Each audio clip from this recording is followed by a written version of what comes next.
Bismillahirrahmanirrahim. Elhamdülillahi Rabbil alemin. Vessalatu vesselamu ala seyyidina habibi kulubina şefi'i zunubina Ebil Qasim Muhammed. Allahümme salli ve ala alihi tayyibin tahirin el ma'sumin el mukarremin. Rabbi şirah li sadri ve yessir li أمري واحلل عقدة من لساني يفقه قولي. قال الله تعالى في محكم كتابه وإذ قلنا ادخلوا هذه القرية فكلوا منها حيث شئتم رغدا وادخلوا الباب سجدا وقولوا حطة نغفر لكم خطاياكم وسنزيد المحسنين. آمنا بالله صدق الله العلي العظيم. Allah Teala Bəqərə surəsi 58-ci ayədə buyurur: "Və iz qulna udkhulu hazihil qarya." Biz onlara dedik ki, bu şəhərə daxil olun. "Fakulu minhu haythu şi'tum ragada." Və bu şəhərdə, şəhərin harasından istəsəniz, firavanlıqla, rahatlıqla yeyib için. "Vadkhulul baba succadan." Qapıdan girərkən səcdə edərək girin. "Və qul hitta və hitta deyin." Yəni ey Rəbbimiz bizim günahlarımızı tök, günahlarımızı bağışla. Bunu deyib içəri daxil olun. "Nəğfir lekum xatayakum." Biz sizin bütün xətalarınızı, günahlarınızı bağışlayacaq. "Və sənəzidil muhsinin." Yaxşı əməl edənlərin savabını da artıracağıq. Bu ayə Bəni İsrail barəsində olan ayələrdəndir. Quran-ı Kərimə baxsaq, görürük ki, əvvəlki ümmətlərdən bizə tez-tez xatırladır. Əvvəlki ümmətlərin həyatı barəsində, əvvəlki ümmətlərin keçdiyi yol, keçdiyi mərhələlər barədə, ən çox da Bəni İsrail barəsində daha çox danışılıbdır. Əvvəlki qövmlər içərisində Qur'ana baxsaq, ən çox Qur'anın danışdığı hansı qövmdür? Bəni İsrail qövmü. Niyə Bəni İsrail qövmü? Çünki bu ümmətlə Bəni İsrail qövmü arasında çox oxşarlıq var. Bir səhih hədisdə belə nəql olunur, Əbu Səid nəql edir ki, Həzrət Rasulullah sallallahu aleyhi və səlləm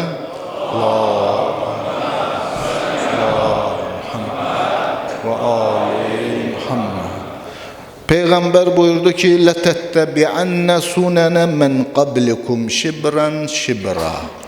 Sizdən öncəkilərin sünnələrinə, yəni onların yaşam tərzlərinə tabi olacaqsınız, qarış bə qarış, dirsək bə dirsək. Hətta ləv sələku hicrə dubbin ləsələktumu. Hətta onlar gedib bir kərtənkələ yuvasına giriblərsə, siz də o yuvaya girəcəksiniz. Dedilər ki, "Ya Rasulallah, el-Yahudu vel-Nasara." Yahudiləri və Nəsraniləri nəzərdə tutursan, bunları demək istəyirsən ki, bunların getdiyi yolu biz də gedəcəyik. Allah Resulü buyurdu, "Fəmən, bəs kimi deyirəm?" Bəni İsrailin Quran-ı Kərimdə əhvalatlarından biri budur ki, Həzrət Musa əleyhissalam onları Fironun cəngindən qurtarıbdı. Bilirsiniz, Bəni İsrail Misrə necə gəlmişdi? Həzrət Yusuf əleyhissalam ki, gəlmişdi Misrə. Misir bazarında bir qul kimi satılmışdı. Sonra gəlib Misirin əzizi olmuşdu və atası Yaqub və qardaşlarını Misirə gətirdirmişdi. Bəni İsrail uzun illər Misirdə yaşadılar. Sonraki dönəmin Fironları yenidən ilahlıq iddiasına qayıtdılar və Bəni İsraili istismar etməyə başladılar. Quran-ı Kərimdə də bu öz əksini tapır ki, övladlarını öldürür, qadınlarını kölə edərdilər. Ta ki, Həzrət Musa əleyhissalam Bəni İsrail içərisindən zuhur elədi. Mədyənə gedib, Mədyəndən qayıtdıqdan sonra bir peyğəmbər olaraq Musa əleyhissalam və Harun əleyhissalam Fironun yanına gəlib, Fironu Allaha itaət etməyə və Bəni İsrailə də bu zülmlər etməməyə dəvət etdilər, çağırışlar etdilər. Uzun əhvalat ki, Musa əleyhissalam sonda Bəni İsraillə Misirdən çıxaraq, dənizi yararaq keçdilər bu tərəfə və Firon və onun ordusu dənizdə qərq oldu. Həzrət Musa onları zülmdən qurtarıb, bəladan, çətinliklərdən qurtarıb. Gəliblər bir çöllükdür. İndi bu çöllükdə Həzrət Musa deyir ki, ya qavm udxulul ardal muqaddasətəlləti kataballahu lakum. İndi Maidə surəsi 21 və 26-cı ayələrdir bunlar. Biz bu əhvalatı Qur'andan götürürük ki, Qur'an-ı-Kərim ən doğru danışan kitabdır. Musa aleyhissalam dedi ki, ey qövmüm, Allahın sizə yazdığı bu müqəddəs torpağa daxil olun. Və la taruddu alə ədbarikum və geri də dönməyin. Yoxsa ziyana uğrayanlardan olacaqsınız. Bunlar nə dedilər? Dedilər ki, qalu ya Musa innə fiha qavmən cəbbarin. Ey Musa, orada çox güclü insanlar var, bir qövm var. Hədislərdə və Tövratın mətnlərində də bu cürdür ki, Həzrət Musa aleyhissalam ki, həmin o şəhərə yaxınlaşmadan öncə 10 nəfər göndərir ki, gedin, bir araşdırın, görün, o şəhər necədir, biz oraya girə bilərik, girə bilmərik, gücümüz çatar, çatmaz.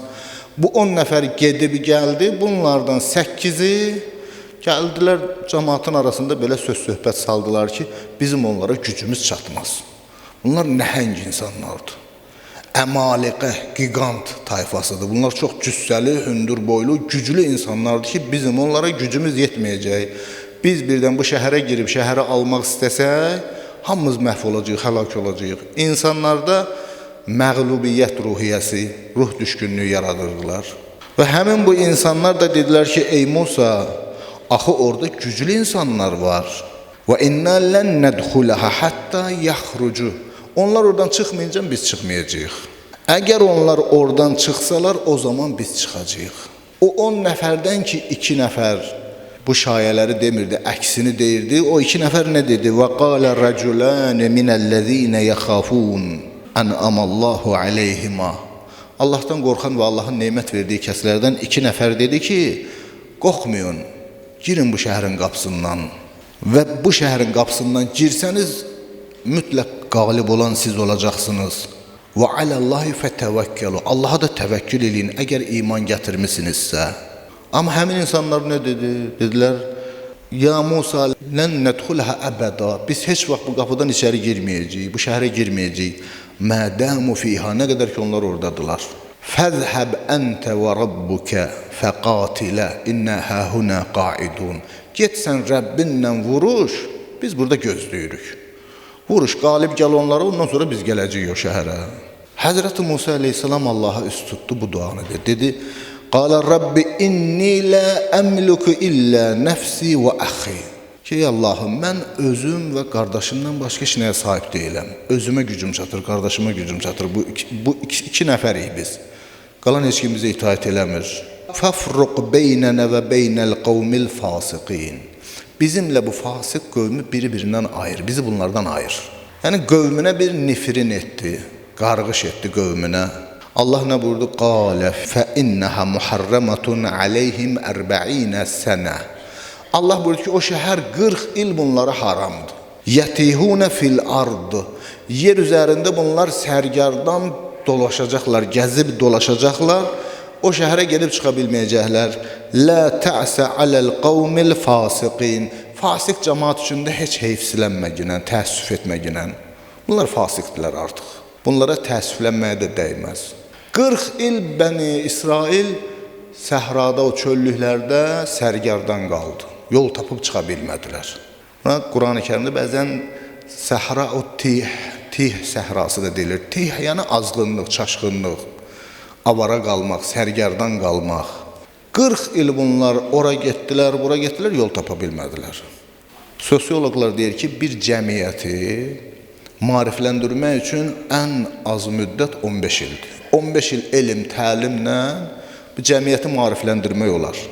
Əgər bir cəmiyyətdə hansı bir adət kök salıbsa, onu da aradan aparmaq üçün 40 il müddət lazımdır. Ki, həmin adət üzərində təlim, tərbiyə almış, böyümüş, ərsəyə gəlmiş insanlar qocalmalıdırlar, ölməlidirlər. Yeni nəsil gəlməlidir ki, bu yeni nəsil əvvəlki düşüncədən fərqli düşünür.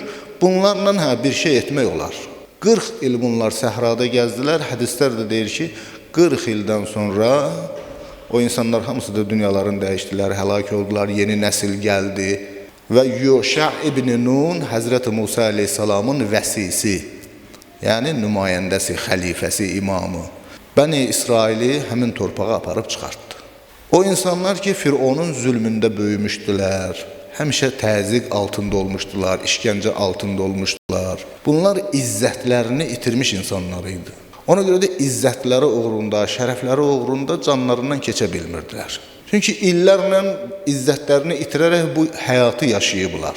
İndi bu insanların ölüb getmələri lazım idi ki, onlardan fərqli bir mühitdə, azadlıq bir mühitində böyüyən insanlar çıxsın ortaya və bunlar getsinlər, Allahın əmrini yerinə yetirsinlər.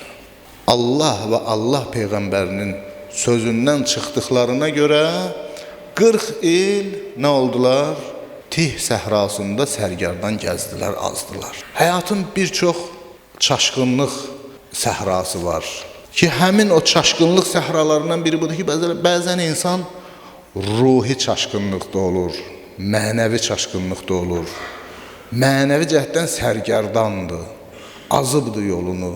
Bəzən olur ki, insanın ictimai baxımından sərgərdandır, azıbdır. Bəzən də olur ki, insan əqidə baxımından tih səhrasındadır, sərgərdan gəzir, azğınlıq içərisindədir. Ruhi sərgərdanlıq, ruhi çaşqınlıq, azğınlıq budur ki, görürsən insan günahlarının, xətalarının səhrasında qərq olub, itib, yolunu azıb. Hər dəfə günah etdikcə bu çaşqınlıq, bu azğınlıq daha da dərinləşir, daha da genişlənir. Bir neçə il keçir, bir də görürsən ki, artıq namazlarını vaxtında qıla bilmir. Dinində müəyyən şək şübhələrə düşübdür. Bir də görürsən ki, məsələn, şəhvət bunu aparıb haram münasibətlərə gətirib çıxardı. Ona haram olan qadınla münasibət qurur və ya qadındırsa haram olan bir kişi ilə münasibət qurur. Bunlar günah səhrasında sərgərdan olan insanlardır. Ki bunu vaxtında qarşısını ala bilərdi ilk addımlarda. İnsan ki günah eləyir, ümumiyyətlə bunu bilək ki, günah ruha yad bir ünsürdür. Allah bizim ruhumuzu pak və pakizə yaradıb. Biz bu aləmə günahsız gəlmişik. Günah əslində insanın ruhuna yad bir ünsürdür. Amma insan günah etdikcə və günahda davamiyyətli olduqca ruhu zülmətə bulaşdırır. Psixologiyada bu cür deyilir. İnsan onun psixologiyasını, onun ruhunu etdiyi əməllər formalaşdırır. Pis əməllər etdikcə insanın ruhu başlayır günahla uyğunlaşmağa. Elə bir zaman gəlir ki, artıq pisliyin özünə çevrilir bu insan. İlk günahda mümkündür insan tövbə ilə dönsün, qayıtsın. Bəzən görürsən bir dəfə günah eləyir, 2 dəfə günah eləyir, amma bir düşünür, fikirləşir və ya bir kəs onu yaxşı işlərə dəvət edib pisliklərdən çəkindirir, qınayır, danlayır, ya gəlir bir məsciddə bir xətibin bir mənəvi sözünü eşidir, təsir edir ona günahından, tövbə eləyir, Allaha qayıdır, xilas eləyə bilir özünü. Bəzən görürsən bu yetmir, tövbəyə müvəffəq olanmır. Allah lütfu var bəndəsinə, buna bir əzab göndərir ki, bəlkə bu əzabdan sonra anlaya, dərk eləyə, geriyə dönə. Və bəzən də haşa qeyd etdiyimiz kimi gəlir elə bir vəziyyətə çıxır ki, Allah da onu başı-başına buraxır. Necə ki, Quran-ı Kərimdə buyurur, وَكَذَلْكَ أَتَتْكَ آيَاتُنَا فَنَسِيتَهَا Bizim ayələrimiz sənə gəlirdi, bizim əlamətlərimiz gəlirdi sənə. Hidayət nişanələrimiz sənə gəlirdi, amma sən neynirdin? Görməməzlikdən gəlirdin, unudurdun, yadından çıxardırdın, fikir vermirdin. فَكَذَلِكَ الْيَوْمَ تُنْسَ Bugün də həmin o qiyamət günündə sən unudulacaqsan. Allah sənin kim bir bəndəsi olduğunu nəzərindən çəkəcək. Yəni, mərhəmət, rəhmət və lütf nəzərini səndən uzaq eləyəcək. Çünki sən özü elə bir hala gətirdin, qoydun ki, Allahın lütfüne tay sənə şamil olması mümkün deyil. Bir də görürsən ki, məsələn, insan əqidəsi sabit deyil, bir-iki kitab oxumaqla, bir-iki insanın sözlərinə qulaq asmaqla bir düşüncə zəlalətinə düşür, çaşqınlığına düşür. Bu fikir səhrasıdır, zəlalətli fikir səhrasıdır. Sonra başlayır görürsən dinin bəzi hökmlərinə irad tutmağa, lağ etməyə, ələ salmağa, bəzi məsələlərdə başlayır şəkk etməyə. Bir zaman da ayılır ki, artıq dinsizin birinə çevrilibdir. Bu ruhi, mənəvi səhradır ki, və o səhradakı azğınlıqdır ki, insan gərək diqqətli ola. ki, ruhi baxımından o azğınlıq səhrasına düşməyə. İnsan ki, gəldi, belə bir səhraya düşdü, 3 dənə əlaməti var bunun. Bu əlamətləri özümüzdə görsək, bilək ki, ruhi baxımından biz çaşqınlıq içərisindəyik, azğınlıq içərisindəyik. Birincisi budur ki, iradəni itirər. İradə itir. İstəyir, doğru yola gəlsin, gələ bilmir. İstəyir, məsələn, gecə namazı qılsın, müvəffəq ola bilmir. İstəyir, namazlarını vaxtında qılsın, müvəffəq ola bilmir. İstəyir ki, pis adətlərdən, pis vərdişlərdən uzaq dursun, amma müvəffəq olamır. Hər gün deyir ki, sabahdan belə eləyəcəm. Sabah olur, yenə həmin şey eləyir, həmin günah eləyir. Hər kəsin həyatında bir giriftar olduğu günah var da. Bəzən insan elə günahlar var ki, ondan bir dəfəlik qurtulmuşsan. Məsələn, burada oturan qardaşlar, bizlər, heç birimizin zehnindən keçməz ki, haşa huzurdan, haşa məsciddən şərab içək. Bunu heç birimiz zehnimizdən belə keçirmərik. Bu günaha nisbətdə bizim bir məsumluq əldə eləmişik. Heç ağlımıza bu günahı gətirmirik. Amma məsələn, qeybətə nisbətdə bu cür deyilik. Bədgümana nisbətdə bu cür deyilik. Nə bilim, naməhrəmə baxmaqda bu cür deyilik. Dilimiz məsələsində bu cür deyilik. Qulağımız məsələsində bu cür deyilik. Gözümüzə bu cür hakim deyilik. Çalışır, iradə eləyir ki, düzələcək, amma düzələ bilmir. Çünki iradəsini itirər. Əmir əl-Mömin əleyhissalamı bir nəfər şikayət elədi. Dedi, ya Ali, gecə namazını istəyirəm, qılamıram. Hər gün niyyət edirəm ki, bu gün durub gecə namazı qılacam. Amma qıla bilmirəm. Əleyhissalam nə buyurdu? Buyurdu, əntə rəculun qəyyədətkə zunubuk. Sən elə bir kəssən ki, günahların səni qandallayıb. Günahların qoymur səni müvəffəq olasan. Birinci əlamət budur, iradənin itməsi. İkinci əlamət nədir? İkinci əlamət ruhun quruluğudur, ruh düşkünlüyüdür. Görmüsünüz də, məsələn, ağac ki, canlıdır, ki, sən əl vurursan budaqlarına bir rütubət, nədavət, bir təravət hiss eləyirsən. Amma o yarpaqların tökmüş, o qurumuş ağacı gedirsən, budağını yavaşca verirsən, şaq eləyib qırılır, əlində qalır. İnsanlar da bu cürdür. Bəzi insanlar görürsən, imanla doludur. Onunla söhbət eləyəndə öz olsan ki, Peyğəmbərin zamanında hiss eləyirsən. Elə bilirsən ki, bu adam elə indi Peyğəmbərin yanından durub, gəlib, oturub səndən söhbət eləyir. Bəzi insanlarla da söhbət eləyəndə görürsən ki, ruh deyilən bir şey yoxdur. Həddən artıq pessimist bir insana çevrilib, ruh düşkünlüyü var bunda, rahatlıq tapa bilmir. Bunun bir neçə səbəbləri var. Ən böyük səbəbləri insanın günah girdabına bulaşmasıdır. Günahlar insanın ruhunu əlindən alır, ruhunun şəklini dəyişir, ruhunun yolunu dəyişir. Meyitə çevrilir, qəlb ölmüş bir qəlbə çevrilir. Nə zikrin şirinliyin duya bilir, nə bir aramlıq tapa bilir, nə bir mənəvi rahatlıq tapa bilir. Qəlbi daşlaşır, daş kim olur qəlbi? Necə ki, Bəni İsrail barəsində Allah Teala buyurur, Bəni İsrail, Həzrət Musa o möcüzələri görüblər, dəniz yarılıb, dənizdən keçiblər bu tərəfə. Ayaqları suya batmayıb belə. Keçiblər bu tərəfə, görürlər ki, orada bir insanlar, bəzi qövmlər bütə ibadət eləyir. Həzrət Musaya deyirlər ki, onların ilahı kimi bizə də bir ilah düzəlt, ibadət eləyək. Həzrət Musa gedir miqata, gəlir, görür ki, Samiri bunları yoldan çıxardıb, bunları buzova ibadət eləyir. Bunları deyir ki, gedək, girək bu şəhərə, deyirlər ki, get sən Rəbbinlə vuruş, biz burada gözləyirik. Qəlbləri daşlaşıb. Allah onların barəsində buyurur ki, ثُمَّ قَسَتْ قُلُوبُكُمْ Sizin qəlbləriniz daşlaşdı. فَهِيَ كَالْحِجَارَةُ أَوْ أَشَدُّ قَسْوَةً Sizin qəlbləriniz daş kimidir. Bəlkə ondan da daha çox möhkəmdir. Çünki elə daşlar var ki, ondan deyir, sular fışqırar.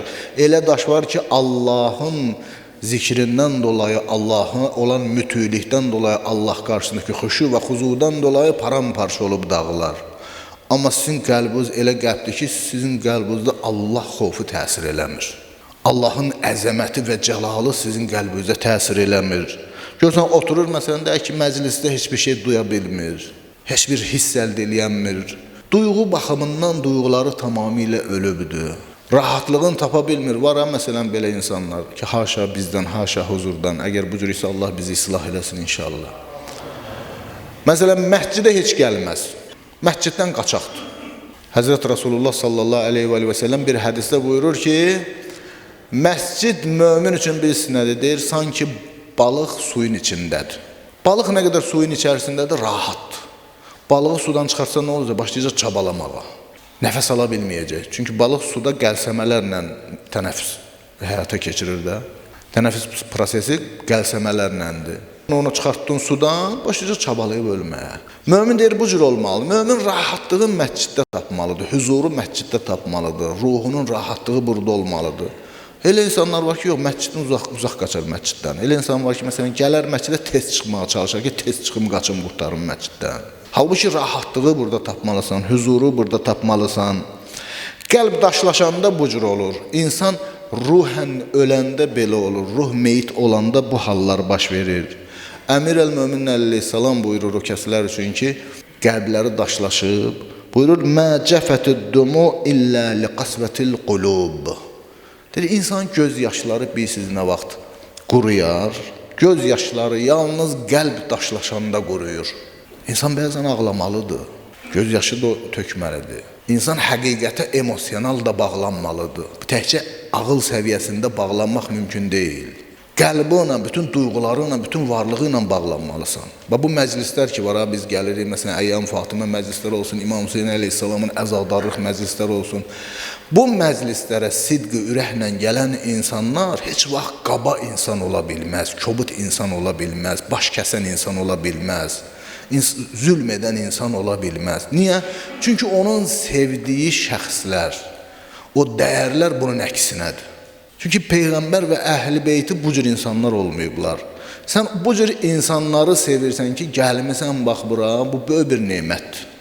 Gəlirsən burada məsələn İmam Hüseyin əleyhissalamın o faciəsinə göz yaşı tökürsən, xanım Zəhra salamullah aleyhanın o faciəsinə göz yaşı tökürsən, emosional bağlanırsan, bütün varlıqları ilə bağlanırsan, sənin ruhuna bir aramlıq verir, bir rahatlıq verir. Ruhunda sənin o dəyərlərə bağlılıq yaradır. Mə cəfətüd-dumu illə liqasvətil qulub. Həzrət buyurur ki, göz yaşları o vaxt quruyar ki, qəlb daşlaşar. Və mə qasətəl qulub illə likəsrətüz-zunub. Qəlb də o vaxt daşlaşır ki, günah çoxalar. Günah ki çox oldu, qəlb daşlaşar. İmam Zeynul-Abidin əleyhissalamın bir münacatı var, münacat-ı şakkin. Halından, vəziyyətindən Allaha şikayət edənlərin münacatı. O münacat-ül xəmsətə əşərə var, 15 münacat. Onlar insanın həqiqətən ruhu dərmandır. İnsan üçün bir dərmandır, mənəvi bir dərmanlardır. Ki, sıxıntın oldu, get o münacatın birini götür oxu gələn. Ruhun əlacı o zikirlərdədir, o münacatlardadır.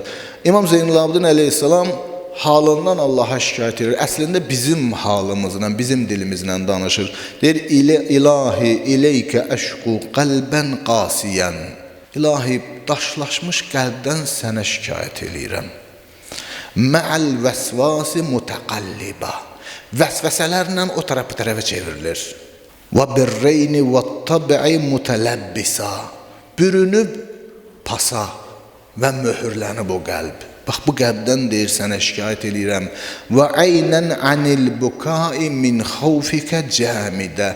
Və o gözdən sənə şikayət edirəm ki, sənin huzurunda, sənin o cəlalın, əzəmətinin qarşısında qorxmur və onun göz yaşı da axmır, o gözdən yaş axmır, o gözdən sənə şikayət edirəm. Bu da ikinci xüsusiyyətdir ki, günahlara bulaşan insan, günah səhrasında sərgərdan qalan insan bir iradəsini itirər, ikincisi ruhu quruyar, ruhən ölər. Üçüncüsü nədir? Üçüncüsü qəriblik hiss etməkdir. Ola bilər hər şey var, malı var, mülkü var, lüks maşını var, villası var, evi var. Amma rahatlıq tapa bilmir, aramlıq tapa bilmir. Niyə? Çünki bilir ki, bir gün bunun hamısını itirəcək. Heç ahirətə inanmır ha, məsələn. Amma anlayır ki, ölüm onun bütün bu ləzzətlərinə son qoyacaq. Zaten yaşlaşdıqca bəzi ləzzətlərdən itirə-itirə gedir. Yaşa dolduqca bəzi ləzzətlərini də itirir. Və bu buna əziyyət verir, buna narahatlıq verir. Hər şey var, amma sanki heç nə yoxdur. Başını yastığa qoyanda anlayır ki, bir gündə məni gətirib qoyacaqlar, bir çuxurun içində atacaqlar, basırıb gedəcəklər. O ilə də hər şeyim bitdi mənim dayı. Sahib olduğum hər şey oldu heç nə. Heç nəyə sahib olmadım. Və qəriblik hiss eləyir. Ruh əslində öz sirab olacağı mənbəyi axtarır. Biz bəzən elə bilirik ki, bizim ruhumuz o vaxt sirab olacaq, rahat olacaq ki, biz o ab-ı həyatı içəcəyik, o həyat suyunu o vaxt içəcəyik ki, istədiklərimiz həyata keçəcək. Məsələn, deyək ki, mənim maşınım olacaq, gözəl evim olacaq, işim olacaq, falan olacaq. Bunların hamısına sahib olandan sonra yenə görürsən ki, sənin istədiyin bu deyil. Sənin ruhun axtardığı bu deyil. Sən bir həbib axtarırsan, bir sevimli birisini axtarırsan ki, səndən həmdəm ola bilsin. Əmir əl-Möminin əleyhissalam buyurur ki, Əl-qarib mən leysə ləhu həbib. Qərib o kəsdir ki, onun həbibi yoxdur. Yəni, onu anlayan yoxdur, onu başa düşən yoxdur. Bizi yaradan bizi ən gözəl şəkildə anlayır. Allah ən sadiq dostdur. İnsan bu dünyada nə qədər dost olur olsun, mümkündür ki, xəyanət etsin. Bu mümkündür. Qeyri-mümkün olan bir şey deyil. Təcrübə də göstərir ki, insanlar buradan elə çıxar deyər ki, neçə dostum mənə xəyanət edib. İnsana atası da xəyanət edər, haşa, ana da xəyanət edər, bacı da xəyanət edə bilər ona, qardaşı da xəyanət edər, ən sevimli, ən yaxın dostu da xəyanət edər. İnsana xəyanət etməyəcək yeganə varlıq Allah və Allah boyasına boyanmış insanlardır. Bunlar xəyanət etməz. Həqiqi həbib də budur, sevimli budur, həqiqi dost da budur. Ona görə Allahdan qeyri dost yoxdur.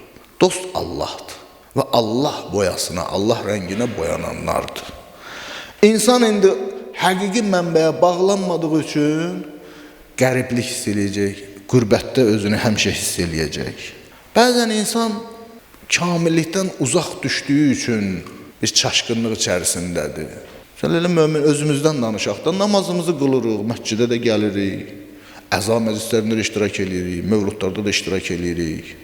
Amma bunu ilə kifayətlənirik, azla kifayətlənirik. Gəldim məscidə, namazımı da qıldım, muizəyə də qulaq asdım, sinə də vurdum. Sonra neynədim? Sonra getdim, otdum çayxanada, telefonu aldım əlimə, 2 saat, 3 saat oyun oynadım. Məşğuldur, boş-boş işlərlə məşğuldur ki, onu bugün elm, texnologiya bu səviyyədə gəlib inkişaf eləyib. Sən elə bir işlə məşğul olmalısan ki, həm özünə fayda versin, həm cəmiyyətə fayda versin. Yoxsa elə bir işlə məşğul olur ki, nə özümüzə fayda var, nə cəmiyyətimizə fayda var. Vaxtın israfıdır ki, vaxtın israfı günahdır. Qiyamət günü bir neçə şeydən soru-sual olunacaq. Birini də ən umrikə fīmə əfnəyt. O ömür ki vermiş deyə sənə onu harda yox elədin, harda əritdin, o sərmaya necə məhv elədin sən? O böyük şəxsiyyətlərdən biri bugün pəncərədən baxırmış küçəyə, görür ki, bir nəfər haray qoparır. Qədimdə bilirsiniz, bu soyuducu falan yox idi. Buz satarmışlar, dağdan gedib qırarmışlar, o mağaraların içindəki buzlar olur, ondan qırarmışlar, endirərmişlər, şəhərə satarmışlar. Onu da qısa müddətdə satmasa, əriyib bitir. Satmasa, bütün zəhməti, xərci olacaq heç nə. Fəna olub gedəcək, əlində qalmır. Yox olub gedir. Bir nəfər də buz satır, alan da yoxdur. Hava isti, günəş vurduqca da buz əriyir. Başlayır haray qoparmağa ki, rəhm eləyin o kəsə ki, sərmayəsi əlindən gedir. Bunu eşidir, oturub ağlayır ki, ilahi, ömrüm bu cür əldən gedir. Mən bu buz satan kimi anlamıram ki, mənim sərmayəm gedir. Həqiqi sərmayə bizim ömrümüzdür. Əmir əl-Möminin əleyhissalam buyurur ki, Əl-vaqtu kəs-seyf, in ləm təqtə' qata'ak. Vaxt qılınc kimidir. Sən onu kəsməsən, o səni kəsəcək. Qılınc kimidir vaxt. Sən vaxtı kəsməsən, vaxtdan doğru düzgün istifadə etməsən, o səni kəsəcək. Və yaxud da başqa bir hədisdə də buyurulur ki, ömrünüz günlərdən ibarətdir, Adəm övladı. Hər günün getdikcə bir hissən gedir. Bir də görəcəksən ki, heç olmusan, bu dünyadan köçüb getmirsən. Vaxtımızı zayi etməyək, vaxtımızdan doğru, dürüst istifadə eləyək. Bu demək deyil, bütün gün elə məscidə ibadət elə, falan elə yox. Gəldin, ibadət elədin, namaz qıldın, oruç tutdun, zikirlə məşğul oldun, moizə dinlədin, əzadarlıq etdin, mənəvi cəhətdən qida topladın. Sonra gedib bunu boş-boş işlərə sərf etməklə, elmi işlərə, mənfəətli işlərə sərf etməklə. Gənclərdirsə xüsusilə elmə diqqət etsinlər. Zamanı elm və texnologiya kimin əlindədirsə güc ondadır. Bu güclərə sahib olmaq lazımdır. mütəxəssislər olmaq lazımdır, elmin müxtəlif sahələrindəki həm özünə fayda verir, həm alimə fayda verir, həm cəmiyyətə, ölkə, məmləkətə və bütün bəşəriyyətə fayda verginən. Ən böyük savab da budur. Ki, bəzən görürsən, bax, insanlar kamillikdən uzaq düşürlər. Bu özü də bir çaşqınlıqdır. Və sonuncu qeyd edəcəyim sərgərdanlıq, çaşqınlıq əqidə məsələsində olan çaşqınlıqdır. Bəni İsrail bu çaşqınlıqda idi, bu sərgərdanlığa düşmüşdü. O Tih səhrasındakı 40 il sərgərdan gəzdilər, bax, etiqad məsələlərində idi. Allaha etiqadları sabit deyildi, Peyğəmbərə etiqadları sabit deyildi. Həzrət Musa bunları Fironun zülmündən qurtarıb, daha çox buna tabi olmalıdırlar, sözün dinləməlidirlər, buna daha çox təşəkkür etməlidirlər. Amma nədir? Musa əleyhissalam bir 40 gün bunları qoyub gedir miqata, Samiri əllərində olan zinət əşyalarını əridib bir buzov düzəldir, deyir, cəmaat, Musa getmişdi Allah'a axtarma, bizim ilahımız budur. Hamı başlayır o buzova ibadət etməyə. Harun əleyhissalam nə qədər bunları çəkindirmək istəyir, çəkinmirlər. Axırda Harun əleyhissalam məcbur qalıb Musanı gözləyir ki, Həzrət Musa əleyhissalam gələndə qəzəblənir. Hətta Haruna qəzəblənir ki, sən mənim əmrimlə asi olmusan, deyir, ey qardaşım, mən deyir, səni gözlədim ki, sonra deməyəsən ki, mənim qövmüm arasında ixtilaf saldım. Bu qövm baxmadı mənim sözümə və kədu ən yəqtulunə, az qala məni öldürəcəkdilər belə. Və təəssüflər olsun ki, İslam ümməti də bu çaşqınlığı yaşadı, bu sərgərdanlığı yaşadı. Baxmayaraq ki, Həzrət Rasulullah sallallahu aleyhi və səlləm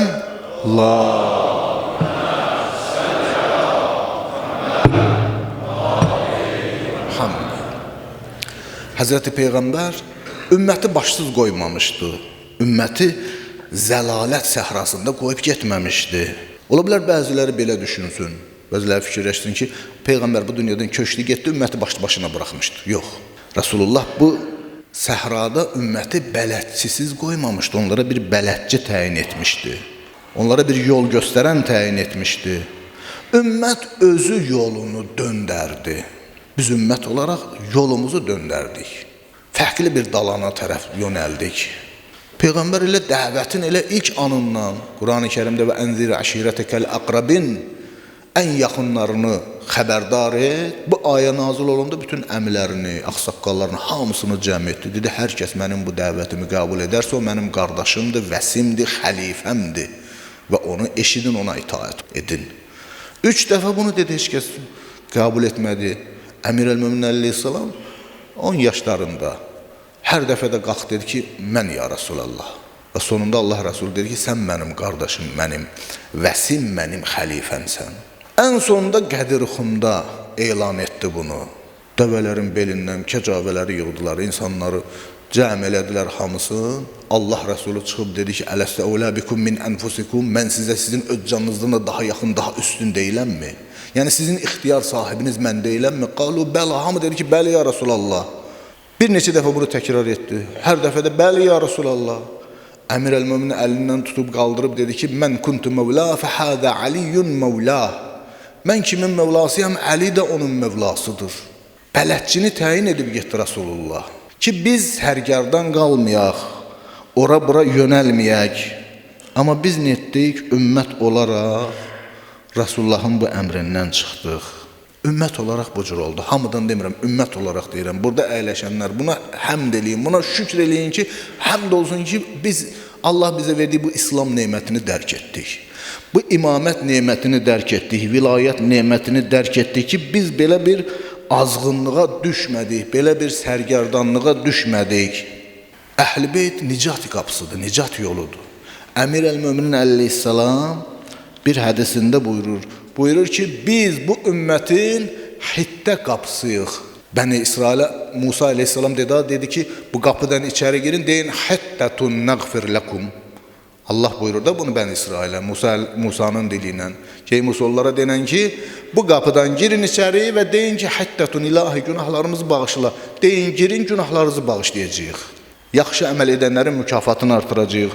Əmir əl-Mömin əleyhissalam buyurur ki, həmin o Bəni İsrail üçün qoyulmuş qapı, hittə qapısı, onların qapısıydı. Sizin də, ey Peyğəmbərin ümməti, sizin də hittə qapınız biz Əhl-i Beytik. Sizin hittə qapınız biz Əhl-i Beytik. Sizə əmr olunub ki, bizim hidayətimizə tabi olasınız. Bizim yolumuzla gedəsiniz ki, Allah sizin günahlarınızı bağışlasın, xətalarınızı əfv etsin. Ki, sizin yaxşı əməl edənlərinizin savabı, mükafatı artsın. Və bunu da bilin ki, sizin hittə qapınız Bəni İsrailin hittə qapısından daha əfzəldir, üstündür. Niyə? Çünki deyir, onların qapısı taxta qapıydı. Sizin qapınız natiq, sadiq və möminlərdir.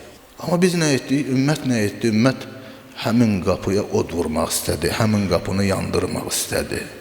Həmin qapıya ümmət olaraq hücum etdilər. Şükür edək Allaha ki, biz bu qapıdayıq. Və bu böyük bir nemətdir. Bir hədisdə də var ki, imamlardan nəql olunur ki, imam buyurur ki, "Uşkurullaha ala uləl ni'mə." İlk nemətə görə Allaha şükr edin. İlk nemət, ən üstün nemət, ən böyük nemətə görə Allaha şükr edin. Həmin adam dedi ki, "Yebnə Rasulallah, ən böyük nemət hansı nemətdir?" İmam buyurdu, "Vilayətin əhləl beyt." Biz əhl-i beytin vilayəti. Onların sayəsində bu din sabit qaldı, doğru qaldı. Həzrət Peyğəmbər buyurdu ki, "Mənim əhl-i beytim Nuhun gəmisinə bənzər. Ona minən nicat tapacaq. Ondan yayınan kənara gedən həlak olacaq." Peyğəmbərin vəfatından sonra ki, bu parçalanmalar, bu ixtilaflar, bütün bunların hamısının səbəbi bizim Peyğəmbərin sözündən çıxmağımız oldu. Ümmət olaraq ümmətin hittə qapısını qəbul etməmələri oldu. O hittə qapısından içəri girmək istəmədilər. Amma həmin o əhl-i beyt, Peyğəmbər əhl-i beyti, Peyğəmbərin gətirdiyi o həqiqi İslamı qoruyub saxladılar. Ki, bu nemət qorunub saxlandı. Bu din qarışılıqlardan, başqa maraqlardan sağlam şəkildə gəlib bizə çata bildi. Nəyin müqabilində? Qətlə yetirildilər, övladları qətlə yetirildi, şəhid oldular, öz vətənlərindən qovuldular, sürgün olundular, xanımları əsir oldu. Ki, səhih İslam, doğru İslam qala bilsin. Bu din qaldı. Bunun müqabilindəki xanım Zəhra salamullah aleyha Peyğəmbərin qızı bu dinin sağlam qalması üçün qabırğasından keçdi, qabırğasını sındırdılar.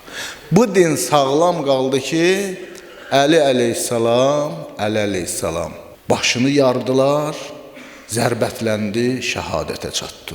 Bu din sağlam qaldı. Bunun müqabilində ki, Peyğəmbərin reyhanəsi İmam Həsən əleyhissalamın nəşini, bədənini ki, cənazəsini aparırdılar, dəfn etməyə oxladılar. Bu din sağlam qaldı ki, Peyğəmbərin ciyərparəsi İmam Hüseyin əleyhissalam minəl varidi iləl varid başını deyir, şah damarından şah damarına kəsdilər. Bu din elə belə bu cür sağlam qalıb gəlib bizə çatmadı. Xanım Zəhra salamullah aleyha bu azğınlıqdan istədi insanları geri qaytarsın. Həzrət Rasulullah hələ təzəcə dünyadan köçübdü. 4-5 gündür. Bəzi tarixi mənbələr deyir ki, 10-cu günü idi. Xanım Zəhra gəldi, Peyğəmbər məscidində o məşhur fədək xutbəsini söylədi. Fədəkiyyə xutbəsi, fədək xutbəsi. Çox ali, çox bəlağətli bir xutbədir ki, ərəb dilindən xəbərdar olanlar bu xutbənin bəlağətinə heyran qalırlar ki, məsumdan qeyrisi bu cür xütbə söyləyə bilməz ki, qısa, lakanik sözlərlə böyük bir mənaları ehtiva eləsin. Bu xütbə göstərir ki, xanım Zəhra salamullah aleyha böyük bir mərifət sahibidir. Çünki məsumdur. Reallığı dəqiqliklə bilir və dəqiqliklə də reallığı analiz eləyir. Bu xütbəsində xanım Zəhra bir neçə məsələyə işarə etdi. Allah'a həmd səna ilə başladı, Allahın əzəmətini xatırladı, Allahın o ali sifətlərini vəsf etdi. Ardıncan Həzrət Rasulullah sallallahu aleyhi və səlləmin məqamından bəhs etdi. Peyğəmbərin əzəmətini insanlara xatırlatdı. Ahirətdə Peyğəmbərin durumunu insanlara anlattı. Sonra Peyğəmbərin çəkdiyi əziyyətlər və Peyğəmbərin lütfi sayəsində müsəlmanların əldə etdiyi o izzəti onlara xatırlatdı. Ki, ərəblərin əvvəlki vəziyyəti nə idi? Həzrət Rasulullah gəldikdən sonra nə oldu ki, 23 il ərzində Peyğəmbər geridə qalmış cahil qız uşağını özünə ar bilib diri-diri bastıran, dəvə sidiyi içən, kərtənkələ ət yeyən bu bədəviləri Allah Rasulü sivil bir cəmiyyətə çevirə bildi. Bu Peyğəmbərin lütfü idi. Peyğəmbərin sayəsində idi. Sonra bəzi ibadətlərin hikmətindən danışdı. Bəzi ibadətlərin sir və səbəblərindən danışdı. Ki, hər biri bir şərhə ehtiyac var ha. Ki, alimlərimiz də şərh eləyiblər. Cilidlərlə bu xütbəyə kitab yazanlarımız var. Ki, bu xütbədə deyilənlərə cilidlərlə şərh edib kitab yazıblar. Sonra o münafiqləri ifşa elədi ki, onlar fürsət gözləyiblər hər zaman. Onlar Əhl-i Beytə qarşı həsəd aparıblar, qısqanclıq olub içlərində. Fürsət gözləyiblər ki, Peyğəmbər dünyasını dəyişsin, öz məqsədlərinə, niyyətlərinə çata bilsinlər. Hamının qarşısında fədək məsələsini izah elədi, bəyan elədi. Və qarşı tərəfin iddiasını puç etdi. Peyğəmbərin varisi olduğunu dəlil və sübutlarla Allahın kitabından dəlil gətirməklə dedi. Və ən sonda müsəlmanlardan, xüsusilə o ənsardan ki, Peyğəmbərə qucaq açmışdılar Mədinədə dəvətin ilkin çağlarında, ənsardan kömək istədi. Amma təəssüflər olsun ki, insanlar əqidə çaşqınlığı içərisində idilər. Mənəvi çaşqınlıq içərisində idilər. Bu haykırışa, bu qışqırığa, bu səslərə cavab vermədilər. Peyğəmbər qızını xar etdilər, tək qoydular. Peyğəmbər qızına dəstək olmadılar. Xanım Zəhra salamullahi aleyha Peyğəmbərliyin mahiyyətini onlara izah elədi. Dedi, Allah bizim itaətimizi vacib eləyib niyə? Nizamən lil-milləh. Ki, xalqda nizam-intizam qorunub saxlana bilsin. Və imamətənə əmanən minəl-firqah. Bizim imamətimizi Allah vacib ki, firqələrə bölünməyəsiniz, parçalanmalar baş verməsin. İnsanlar Peyğəmbər və onun əhl-i beyti ətrafında əgər cəm olsaydılar, heç bir ixtilaf baş verməyəcəkdir. O vaxt ixtilaf baş verdi ki, bir hissəsini qəbul etdilər, bir hissəsini rədd etdilər. Allah Rəsulü 2 əmanət qoyub getmişdi. Kitab-Allah və itrət əhl-i beyti. Allahın kitabı və əhl-i beytimi. Allahın kitabını götürdülər, əhl-i beyti kənarlaşdırdılar. Allahın kitabını da öz ağıllarına görə yozmağa, öz havay nəfslərinə görə yozmağa başladılar. Və nəticə nə oldu? Firqələrə bölündülər, parçalandılar, bir-birini lənətlədilər, bir-birini qətlə yetirdilər, bir-birini təkfir etdilər ki, bugün də onun əsərlərini görürük. Hətta bir xətt içərisindədirlər, görürsən, bir-birlərinin inlər təkfir eləyirlər. Eyni mənbədən su içiblər, ikisi də gedib eyni məktəbdə oxuyub gəlibdi. Gəliblər, burada bazar açıblar. Bu görür ki, o birisi bunun bazarına kəsatlıq yaradır, başlayır onu təkfir eləməyə. O görür, bu birisi bunun bazarına kəsatlıq yaradır, başlayır o birisini təkfir etməyə. Ona görə İmam Baqir əleyhissalam buyurur ki, şərriqu, qarribu, şərqə də üst tutun, qərbə də üst tutun, and olsun Allaha bizim elmimiz kimi mənfəətli, faydalı elm tapmayacaqsınız. Ümmət dönüklük etdi, imamətdən üst çevirdi. Xanım Zəhra salamullahi aleyha fədəki istədi, öz haqqını istədi. Bir hədis uydurdular, dedilər ki, Peyğəmbər buyurub ki, biz Peyğəmbərlər öldükdən sonra miras buraxmarıq. Bizim qoyub getdiyimiz xalqındır. Əcaba, niyə yalnız Fatimənin əlində olanları aldılar? Niyə Peyğəmbərin digər xanımlarının o mülkiyyətlərini əllərindən alıb evlərindən bayıra atmadılar ki, bunlar Allah Rəsulunun evləridir, bu sizə miras çata bilməz? Fədək heç miras deyildi axı, fədək Peyğəmbərin xanım Zəhra salamullahi aleyha hədiyyəsi idi. Böyük bir ərazi idi, böyük bir xurmalıqdır, böyük bir bağ idi. Peyğəmbər əhl-i beytinin iqtisadi cəhətdən zəiflətmək istəyirdilər ki, İnsanlar bilirsiniz, iş və aş adamıdır. İnsanların çoxu iş olsun, aş olsun. Həqiqət bir o qədər axtarmırlar. Bunu etməklə istəyirlər, onların ətrafındakı insanları uzaqlaşdırsınlar, öz ətraflarına cəm elə bilsinlər. Fəqirlik harada olsa küfr orada olar. Hədislərimizdə də bu var, deyir, fəqirlik deyir, qapıdan girsə iman pəncərədən çıxıb gedəcəkdir. Ona görə Əmir əl-Mömin əleyhissalam buyurur ki, fəqirlik bir insan olsa, mən onu qətlə yetirərəm. Xanım Zəhra salamullahi aleyha Peyğəmbər məscidində, hələ Peyğəmbərin vəfatının 10-cu günüdür. Məsciddə bu xütbəni etdi, xütbə etdi, dedi ki, Eyyuhəl muslimun, ey müsəlmanlar, niyə mənim irsim əlimdən alınır? Ey filan kəs, məgər Allahın kitabında yazılıb ki, sən atandan irs apara bilərsən, mən atamdan irs apara bilmərəm. Sən Allah və Allah Rəsuluna iftira atmışsan bu zaman. Yoxsa siz Allahın kitabını bilərəkdən tərk edirsiniz.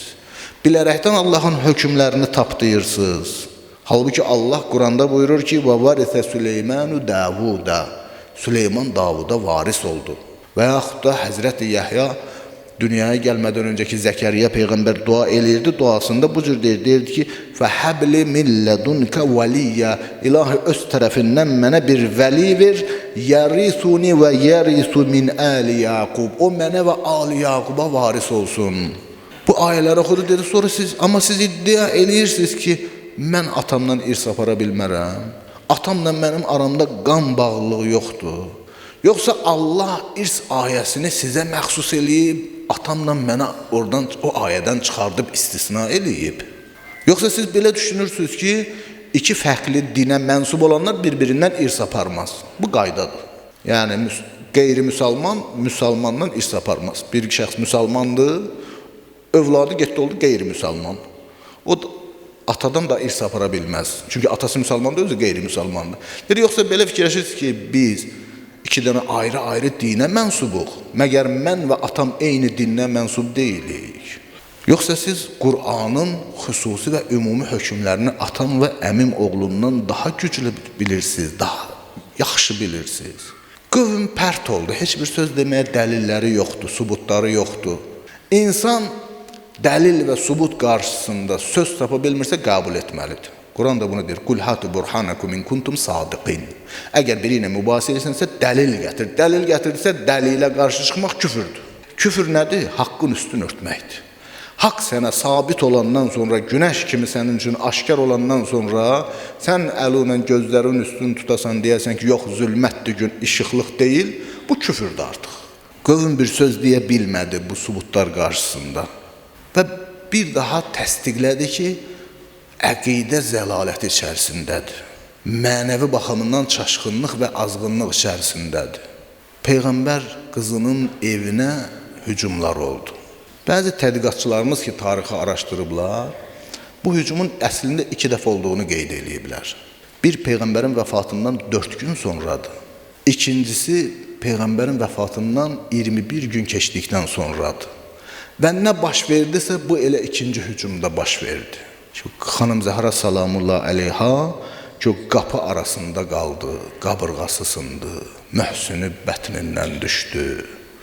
Əli əleyhissalamı məzlumcasına bağlayıb məscidə apardılar ki, əgər beyət etməsən boynun vurulacaq. Bunlar hamısı elə o zamanda baş verdi. Mənbələrdə vəsf olunur, deyir ki, bu hadisələrdən sonraki xanım Zəhra nahilətəl cisim, cismi çox arıqlamışdı, hilal kimi olmuşdu.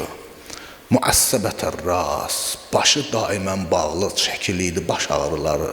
Munhəddətər rökun, bütün deyir, bədəni deyir, artıq heydən düşmüşdü. Ravzətül Vaizində yazır ki, 40 gün deyir, xanım Zəhra salamullah aleyha çox ağır vəziyyətdə idi, çıxa bilmirdi evdən. Elə ki, son anları gəldi, dünən gecədə bu qeyd olundu ki, ruhunu tapşırdı, Əli əleyhissalam xanımın yanındadır. Çöldə bəzi insanlar var, bəzi qadınlar gəlmək istədilər ki, girsinlər içəri, amma xanım öncədən demişdi ki, kimlər gəlməsin. Heç xanımlarına da icazə verməmişdi onların gəlməsinlər. Əsma bint Ümeyyə çıxdı, dedi ki, siz içəri girə bilməzsiniz. Niyə? Çünki xanım Zəhra bu cür vəsiyyət eləyib. Bununla ümmətə bir mesaj verir xanım Zəhra. İllərin mesajıdır ki, Peyğəmbərinizin bir dənə qızı qalmışdı, onu dəfn etdiniz, kimlər dəfn etdi? Harda dəfn etdi? Niyə gecə dəfn olundu? Niyə gizlin dəfn olundu? Bəlkə bu sual sizi həqiqətə aparıb çıxaran bir yol olsun, ey ümmət. Əbu Zər Ğifari əleyhissalam dedi ki, get o cəmaatı denən ki, cənazə bugün evdən çıxmayacaq. Dəfini biz təxirə salmışıq. Əbu Zər gəldi, dedi, dağılışdılar, getdilər. Gecə ikən Əli əleyhissalam apardı, dəfn etdi. Son anlardır, qüsul verilib də Əli əleyhissalam özü qüsul verir, siddiqəyə siddiq qüsul verər. Bu balaca körpələr də kənardan baxırlar, 4 balaca körbəsi. İmam Həsən, İmam Hüseyin, xanım Zeynəb, Ummu Kulsum. Əli əleyhissalam qüsulu verdi, hənutladı. Kəfənə ki, büktü o mübarək bədəni. Kəfənin düyünün vurmamışdır, çöndü övladlarına baxdı ki, hərəsi bir küncdə için-içini ağlayırlar. Çağırdı ki, ya Həsən, ya Hüseyin, ya Zeynəb, ya Ummu Kulsum, həlummu təzəvvədu min ummikum, gəlin ananızdan doyun, bu artıq ayrılıq vaxtıdır. Deyir, o körpələr deyir, görmüsünüz də o kəpənəklər necə Şama hücum eləyər, o cür özlərini atdılar o mübarək nəşin üstünə.